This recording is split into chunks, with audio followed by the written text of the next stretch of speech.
Hey folks, welcome. My name is Andrew, this is What I Do, and in today's episode, we're going to be looking at the world of IP law. But there is no law that governs our IP! There is a whole world of jobs out there, most of which we've never heard of.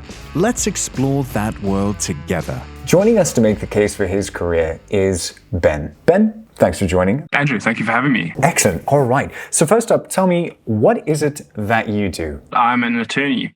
I finished my studies at Tux, got my BA, then my LLB degree, and have completed my articles and am now a practicing attorney, admitted in the court of law. Excellent. So what is your focus of law? Because obviously there's different areas of law, right? Just like your pick at a buffet, there is a law for just about everything nowadays.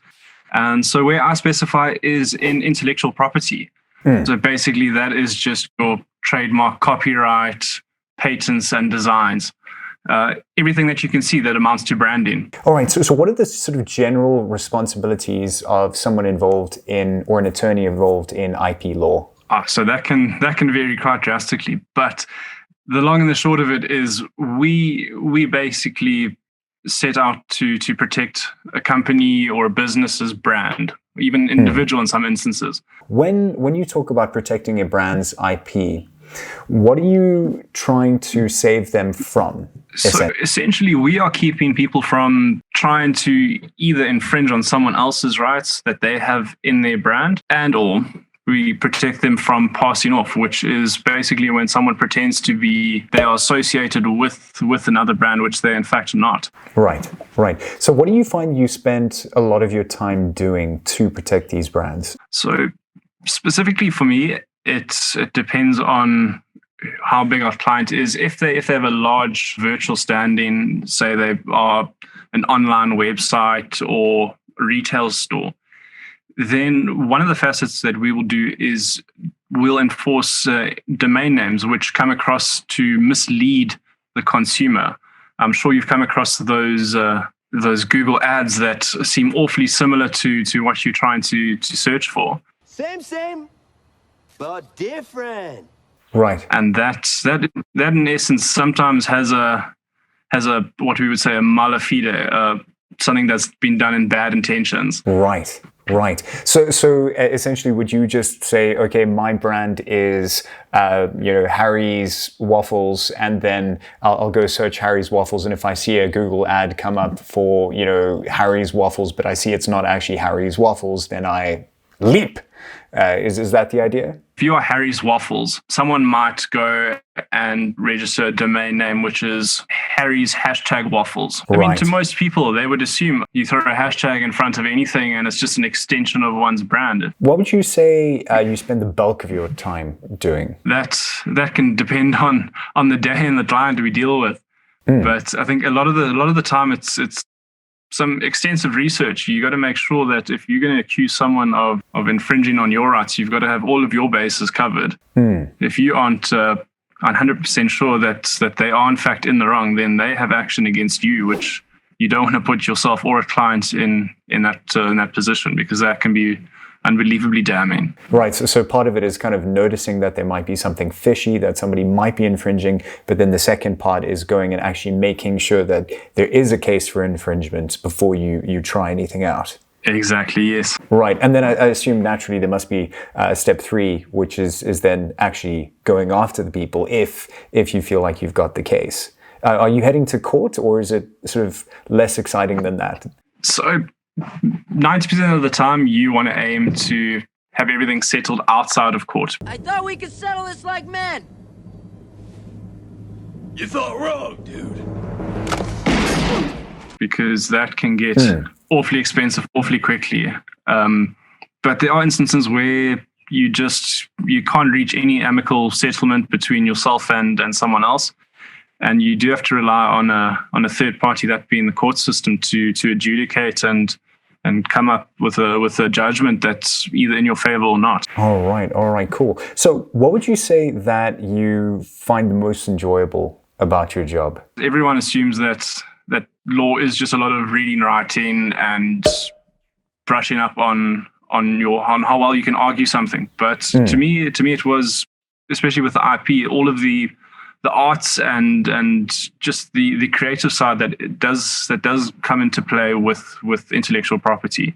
Off the top of my head, with copyright law, you deal with your literary works, your musical works, your artistic works, films, you have broadcasting networks, you have just about everything you can imagine that's bundled up into one field or another, and there's always an overlap. But it's a very creative side of law that you get to deal with. Right. So even though, the law itself is always quite formal, but the context that you're in might be very interesting and fun and dynamic. For sure. What do you find that you dislike the most? You find yourself playing devil's advocate a lot.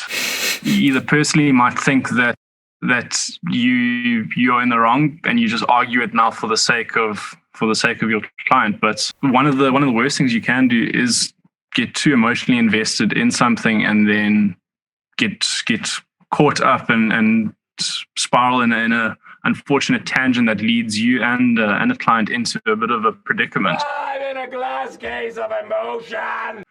So that's what you always have to try and avoid. It's just remain as objective as possible. But then on the flip side, you don't want to be second guessing yourself. There's a certain degree of confidence that you do need to maintain, especially when having to argue one point or another. Right, absolutely.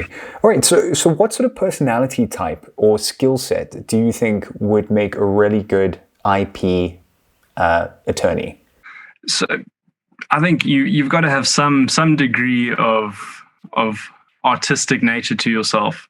A lot of the time we find ourselves comparing people's brands and logos, and you have to ultimately, in applying the law, decide whether there is a creative step that has distinguished one from another. Corporate needs you to find the differences between this picture and this picture. They're the same picture. Or if they've picked up certain styling cues, which leads to that association. But it's just to maintain an open mind about everything, because it becomes one of those instances where you can't rely on what you've learned and what you know. Everything's constantly developing, especially with everything moving virtually nowadays. It's changed the game completely. Right. Okay, so you need to be open-minded to see where there's possibilities for potential infringement, potential arguments, but also you need to have a skill set that allows you to understand the potential transformation that might happen in a creative process and what can be considered fair use. All right, cool. That's understandable. What sort of person would you push away from this sort of role? What sort of person would you actively discourage from going into this? That's a tricky one. I think if you asked any lawyer, they would, to just about anyone they ask, don't go and get into law. It's a real shitty field, if I can put it that way. Yeah. If you can't engage in constructive debate, your basic founding for law is going to be flawed, because that's ultimately what it is. If it's being able to understand the law and apply the law and adapt it if you need. And the problem is if you find yourself getting too wound up by some small aspect, you completely blinded to the rest of what there still is to come. Right. So when you talk about that sort of constructive debate, it's almost a fairly emotionless debate tying into what you said earlier. So I suppose to add to what we mentioned about the sort of skills that you might need, you really need to be quite resilient, emotionally in control, it sounds like. Is that right? Yeah, definitely. I mean, I think pretty clear from the interview so far is part of being in the legal fraternity is being able to babble on whether it makes sense or not. At no point in your rambling, incoherent response were you even close to anything that could be considered a rational thought. How did you get into law, or what made you pick law? What was the sort of journey there? I sucked at maths.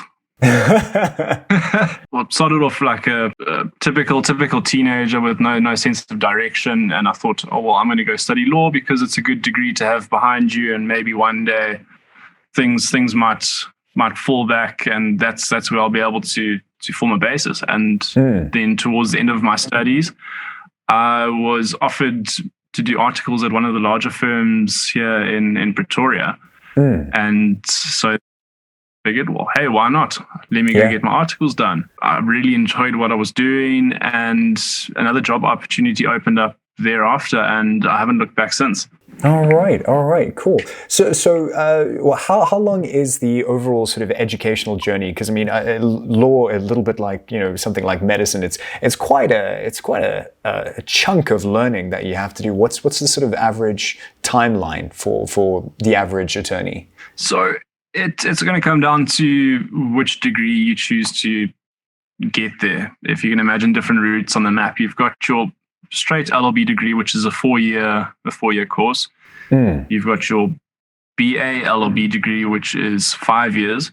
Yeah. And then you also have your BCom degree, which is a 5-year degree. All of which ultimately end in having your LLB degree in addition to whatever you studied with. So it's generally between 4 and 5 years of studies. And then thereafter, to become an admitted attorney, to practice as an attorney, you have to complete your articles, which vary between 1 and 2 years.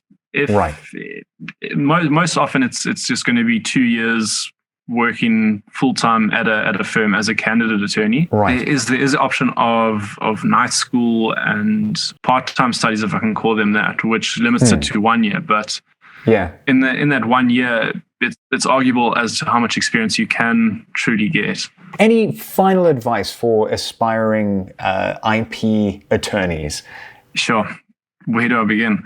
There's always going to be your ups and downs. I think if there's anyone that's gone through from the beginning of their legal journey up until present that hasn't had a wobble or contemplated their life choice. I don't know.